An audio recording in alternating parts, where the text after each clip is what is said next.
रमा एक बड़े शहर की पढ़ी लिखी और आधुनिक विचारों वाली लड़की थी।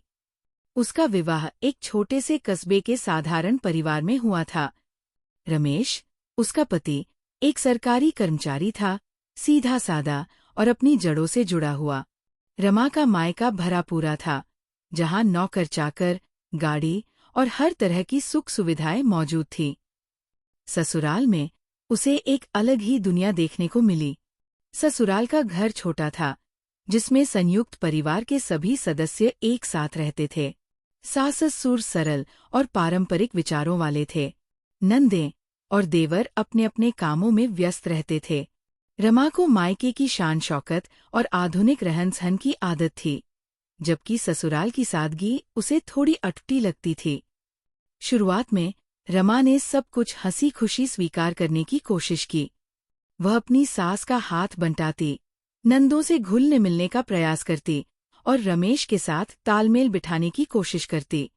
लेकिन धीरे धीरे उसे अपने मायके की याद सताने लगी। उसे वहां का खुला माहौल, अपनी सहेलियां और हर छोटी बड़ी जरूरत पर तुरंत उपलब्ध सुविधाएं याद आती थी। एक बार रमा की मां ससुराल आई। उन्होंने घर और बहू की सादगी देखी तो थोड़ी चिंतित हुईं। उन्होंने रमा को समझाया कि उसे अपने अधिकारों के लिए आवाज उठानी चाहिए और अपने मायके जैसी सुविधाओं की मांग करनी चाहिए। रमा थोड़ी असमंजस में पड़ गई। वह अपने ससुराल वालों का दिल भी नहीं दुखाना चाहती थी और अपनी आदतों को भी पूरी तरह से छोड़ना मुश्किल लग रहा था। धीरे धीरे रमा का मन ससुराल में कम लगने लगा। उसे हर छोटी बात में कमी नजर आती।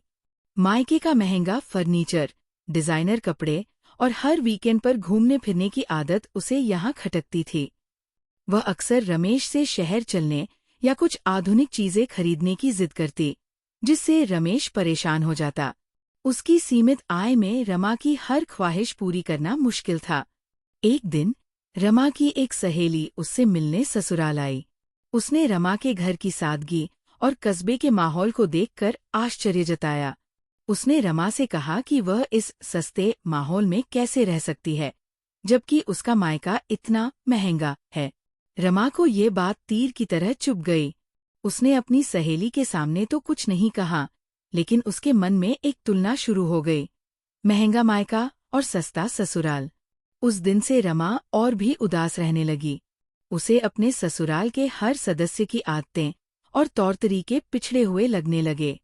वह अक्सर अपनी सास की साधारण रसोई और पुराने फर्नीचर का मजाक उड़ाती। रमेश के शांत स्वभाव को वह दब्बूपन समझने लगी। घर में अक्सर छोटी छोटी बातों पर कलह होने लगी, जिससे माहौल तनावपूर्ण हो गया। एक दिन रमेश की बहन की शादी तय हुई। ससुराल में तैयारियां जोर शोर से चल रही थीं। रमा ने भी अपनी तरफ से कुछ सुझाव दिए, लेकिन उसके आधुनिक विचार और महंगे शौक ससुराल वालों की सादगी और बजट से मेल नहीं खा रहे थे। इस बात पर भी रमा का अपनी सास से मनमुटाव हो गया। शादी के दिन रमा अपनी माँ के साथ मायके चली गई। वहां जाकर उसे फिर से वही महंगा माहौल मिला, वही सुख सुविधाएं मिली जिनकी उसे आदत थी। लेकिन इस बार उसके मन में पहले जैसी खुशी नहीं थी।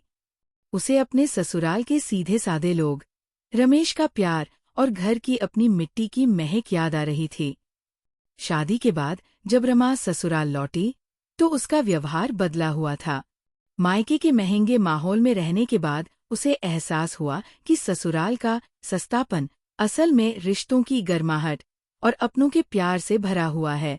उसे रमेश का निस्वार्थ प्रेम, सास ससुर का आशीर्वाद और नंदों का अपनापन याद आया। उसे अपनी गलती का एहसास हुआ कि उसने बाहरी दिखावे और भौतिक सुखों को रिश्तों की कीमत से ज्यादा महत्व दिया। उस दिन से रमा ने अपने ससुराल को अपना घर माना।